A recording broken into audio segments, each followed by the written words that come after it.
Well, you were there from the beginning, obviously, and Rhodey obviously started.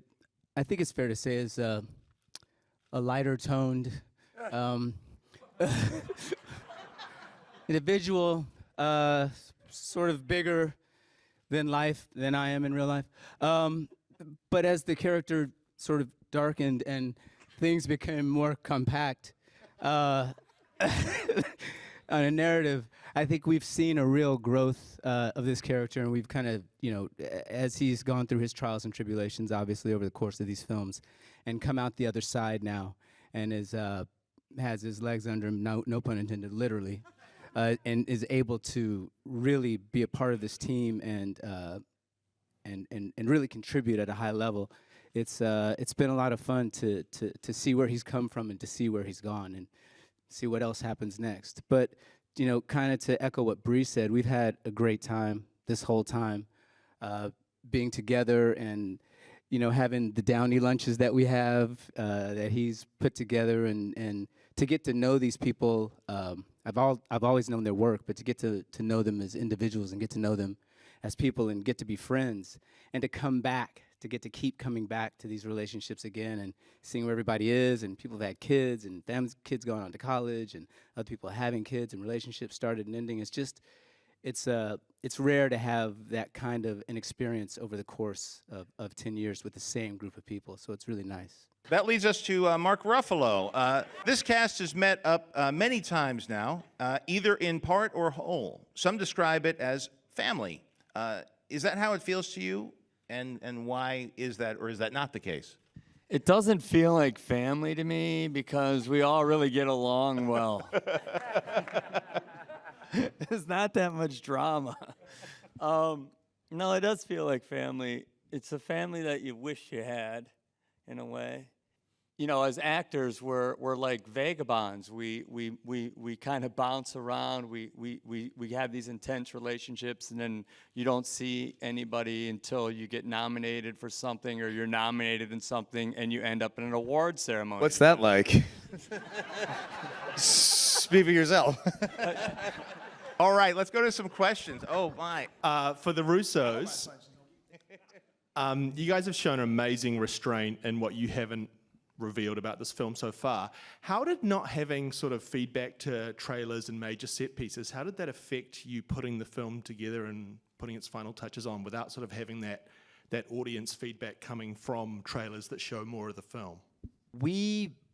Look, at the end of the day, my brother and I, we came to this material because we're fans. We grew up loving the comics.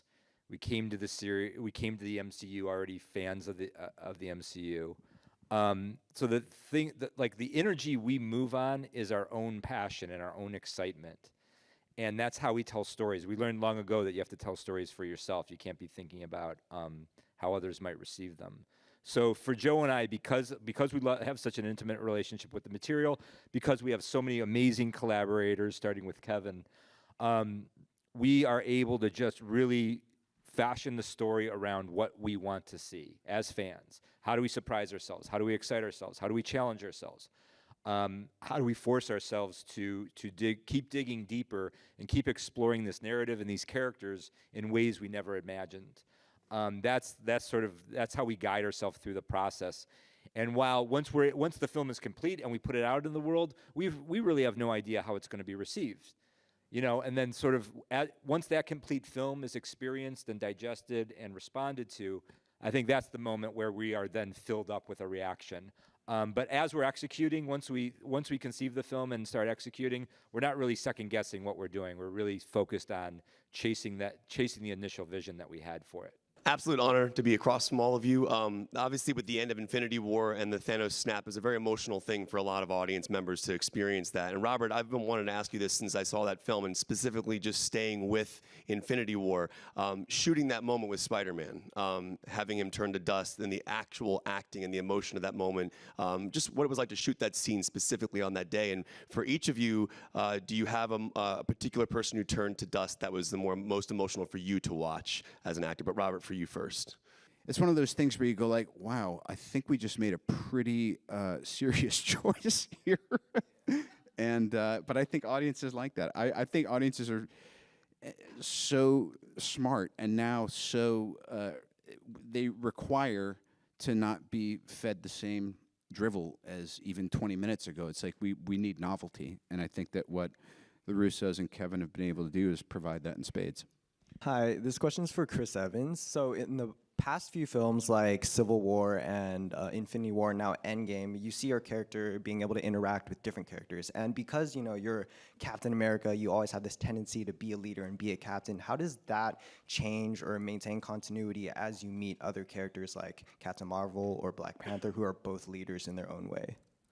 Sure. I think he tends to lean on those people who are of like mind and nature, who kind of are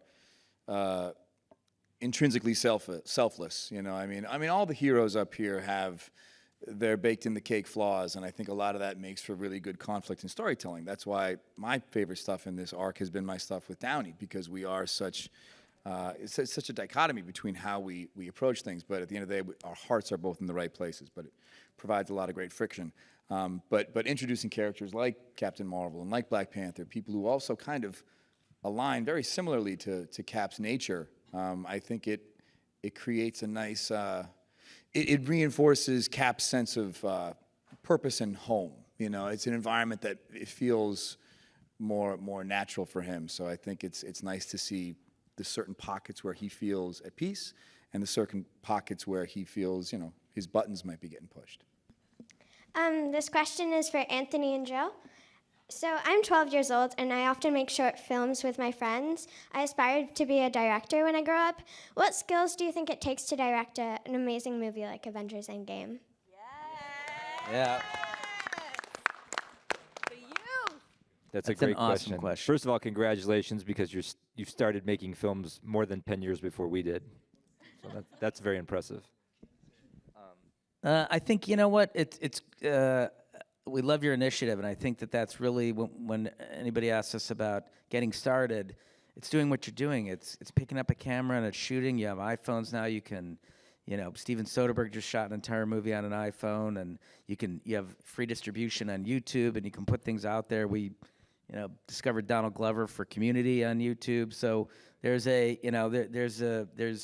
it's much easier now, I think, for people's voices to be heard and seen than it was when we started, and you had to go out and get a camera and buy a really expensive film and figure out how to get it developed. And so I think, you know, find a story that you want to tell, be really passionate about it, care about it, and then go out and tell that story. And I think that's really the secret to you know, being a successful filmmaker. Please join me in thanking the cast and filmmakers of Avengers Endgame. And thank you, John.